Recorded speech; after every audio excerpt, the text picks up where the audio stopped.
Berikutnya, saudara, seorang perempuan dianiaya lelaki kekasihnya hingga mengalami luka berat. Korban kini dirawat intensif di rumah sakit.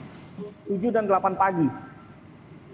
Martil dan tambang jadi barang bukti penganiayaan yang dilakukan tersangka Kaharudin yang adalah pegawai bank. Setelah memukuli kekasihnya karena uang 40 juta dan ajakan menikah yang ditolak perempuan, Kaharudin bersembunyi di rumah orang tuanya.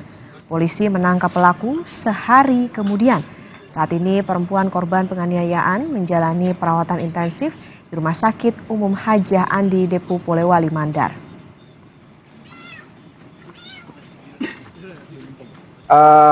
Tersangka ini beserta korban berencana untuk packing.